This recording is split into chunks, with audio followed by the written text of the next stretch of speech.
గౌరవ సభ్యులు వసంత వెంకటకృష్ణ ప్రసాద్ గారు. ధన్యవాదాలు అధ్యక్ష.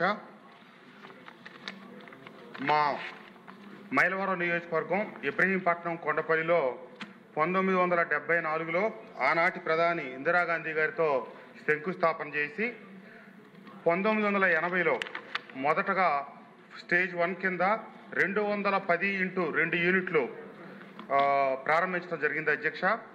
కాలక్రమంలో స్టేజ్ 2, 3, 4, 5 అన్నీ అయ్యి ఈ రోజున 2560 మెగావాట్ల థర్మల్ విద్యుత్తు అక్కడ తయారవుతా ఉంది అధ్యక్ష.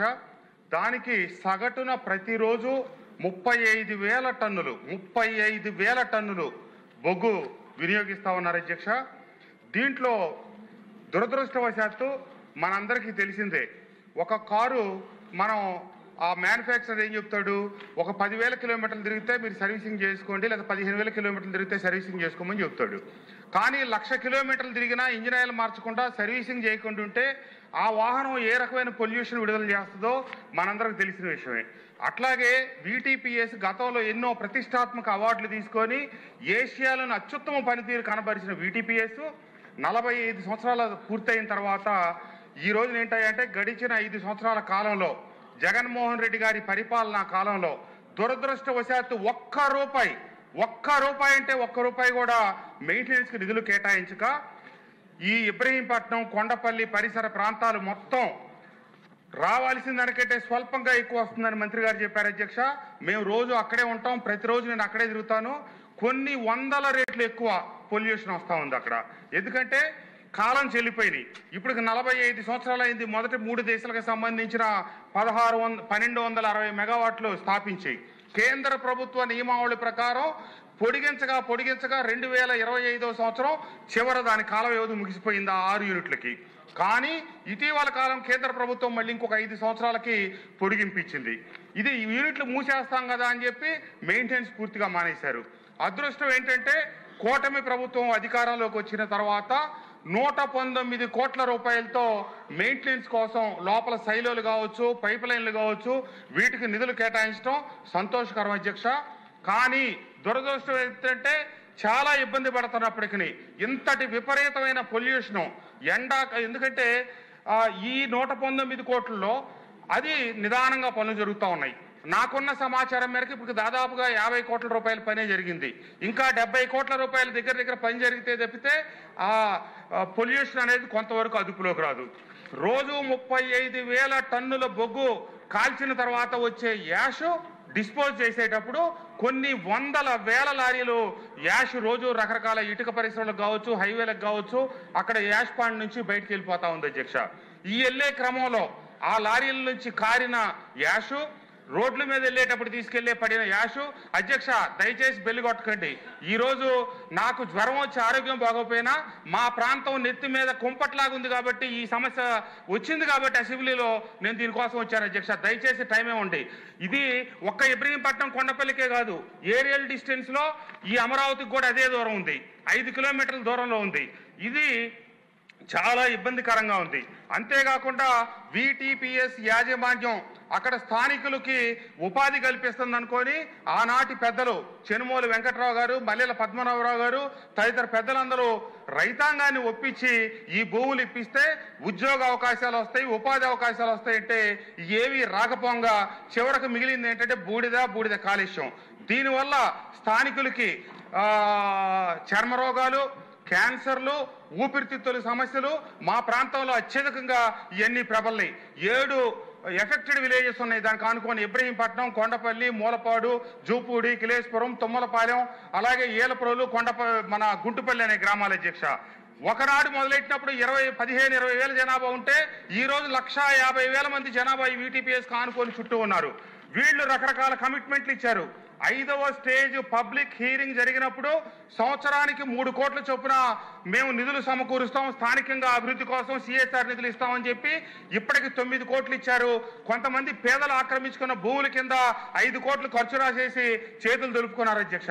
అంతేకాకుండా స్టేజ్ 5 నిర్మాణం జరిగేటప్పుడు నిర్మాణ వ్యయంలోనే 21 కోట్ల రూపాయలు స్థానికంగా మేము ఖర్చు పెడతాం, స్థానిక అభివృద్ధి కార్యక్రమాలకు డబ్బులు ఇస్తామని ఇప్పటికీ చిల్లిగా డబ్బులు ఇవ్వాల.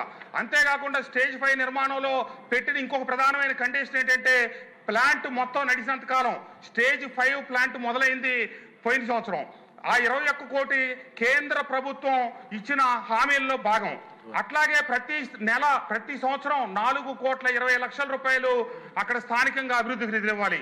అయ్యే ఇవ్వట్లేదు అధ్యక్ష. ఇవ్వకపోగా 45 సంవత్సరాల నుంచి ఆ ప్లాంట్ లో వస్తున్న బూడిదలను బయటికి పంపించడం కోసం స్థానికుల్ని వీళ్లే VTPS యాజమాన్యం ప్రోత్సహించి లారీలు కొని వాళ్ళ ద్వారా యాష్ బయటికి పంపిస్తా ఉన్నారు. కానీ ఇప్పుడు కొత్తగా జెన్కో వాళ్ళు టెండర్లు పిలిచి 1 టన్నుకి 3 రూపాయలు, 1, 2, 3 కేవలం టన్నుకు 3 రూపాయలు, లారీకి 8 టన్నులు వెళ్తే 8, 3, 24 రూపాయలు చొప్పున వీళ్ళు యాజమాన్యం తీసుకుంటా కాంట్రాక్టర్ మటుకు దాన్ని 2,000 రూపాయలకు అమ్మేటట్టుగా ఇప్పుడు అక్కడ బయట లారీలకి చేస్తా ఉన్నాడు.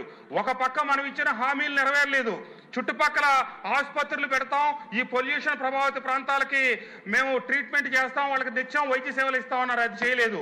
అభివృద్ధికి నిధులు ఇస్తా ఉన్నారు, అది చేయలేదు. ఏమీ చేయకుండా VTPS నుంచి అభివృద్ధికి ఇవ్వాల్సిన నిధులు పేదలు ఆక్రమించుకున్న భూములకి సంబంధించి 5.5 కోట్ల రూపాయలు కూడా జమ వేసుకొని కేవలం 9 కోట్ల రూపాయలు ఇచ్చి ఇటీవలే పోరగా ఒక 4 కోట్ల రూపాయలు ఇచ్చారు. ఇంకా 30 కోట్ల రూపాయలు అక్కడ స్థానిక ప్రాంత అభివృద్ధికి నిధులు ఇవ్వాలి. అవి ఇవ్వకపోగా కొత్తగా ఇది తీసుకొచ్చి అమ్మే కార్యక్రమం పెట్టారు. అసలే బూడిద కాలుష్యం మీద ప్రజల్లో ఆందోళన ఉంటే వాళ్ళ ఆందోళనలు ఇదిగో ఇట్లా 120 కోట్లు ఇచ్చారు, పొల్యూషన్ తగ్గుతుంది అని మేము వాళ్ళకి సమర్థించి చెప్తా ఉన్నాం అధ్యక్ష. ఈ లోపల ఈ మొత్తం చిన్న సన్నకారు వ్యక్తులు తెలుగుదేశం పార్టీ కూటమి కుటుంబానికి మద్దతు ఇచ్చి ఆ 7 గ్రామాల్లో నాకు మొన్న 15,000 మెజార్టీ వచ్చింది అధ్యక్ష. వాళ్ళందరూ మన కూటమి పార్టీకి సంబంధించిన కుటుంబాలు. వాళ్ళందరూ ఇప్పుడు ఓ పక్క P4 అని చెప్పి ముఖ్యమంత్రి గారు వాళ్ళందరికీ పేద కుటుంబాలకు ఉపాధి కల్పిస్తుంటే ఉన్న ఉపాధి తీస్తా ఉన్నారు అధ్యక్ష. దయచేసి నేను చివరగా ఒక్క మాట మీ ద్వారా మంత్రి గారికి తెలియజేస్తా ఉన్నా. ఎట్టి పరిస్థితుల్లో 3 సంవత్సరాలకి 12 కోట్లకి జెన్కో వాళ్ళు టెండర్లు పిలవడం జరిగింది అధ్యక్ష. దాంట్లో బూడిద చెరువుకి పిలిచిన టెండరు 2,80,00,000. కేవలం నేను దాని గురించే మాట్లాడుతా ఉన్నా. 9 కోట్ల రూపాయలు ఏమైతే ఉందో అది లోపల ఎప్పుడు సిమెంట్ ఫ్యాక్టరీలకు ఇస్తారో వాళ్ళకే ఇచ్చుకోమనండి. కానీ బూడిద చెరువులోంచి ఇచ్చేది కనుక వాళ్ళ పొట్ట కొడితే మనకి ఇది రాజకీయంగా కావచ్చు, స్థానికంగా కావచ్చు తీవ్రమైన పరిణామాలు జరుగుతాయి అధ్యక్ష.